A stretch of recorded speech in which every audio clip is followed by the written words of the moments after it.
গত রাতে গোয়ালঘরে আগুন লেগে 5টি গরুর মধ্যে 3টি গরু তাৎক্ষণিকভাবে পুড়ে ছাই হয়ে গিয়েছে।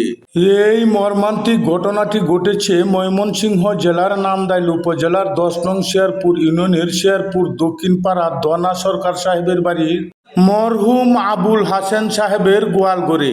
এই বিষয়ে বাড়ির লোকজনদের বক্তব্য, গোয়ালঘরে লাকড়ির চুলা দিয়ে পাক করা হতো। সম্ভবত লাকড়ির চুলা হতে আগুনের সূত্রপাত ঘটেছে।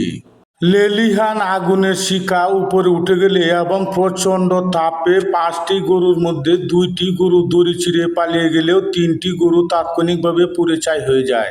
গ্রামের বাড়িতে গোয়ালঘরে গরুদেরকে মশা তাড়ানোর জন্য কয়েল জ্বালানো হয়, এমনকি আগুনের কুণ্ডুলি দিয়ে ধোঁয়া সৃষ্টি করা হয়, যার কারণে গ্রামের গরিব কৃষকদের কিছুদিন পরপরও দেখা যায় যে আগুনে গরু পুড়ে ছাই হয়ে গেছে।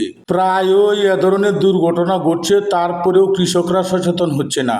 নারায়ণগঞ্জ নরসিংদী এলাকার কৃষকরা পুরা গোয়ালঘর জুড়ে একটি মশারি ব্যবহার করেন, যার কারণে আমাদের এলাকার গোয়ালঘরের মতো তাদের এলাকায় আগুনের দুর্ঘটনা ঘটে না। মশারি ব্যবহার করা হলে বাড়তি কয়েলের জন্য টাকাও খরচ করতে হয় না।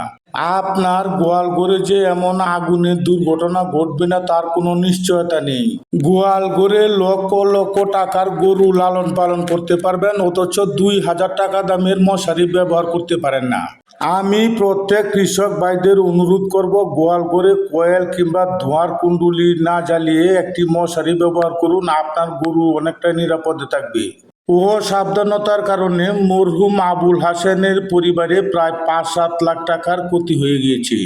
ভিডিওটি শেয়ার করে দিয়ে সকল কৃষক ভাইদেরকে সচেতন করুন।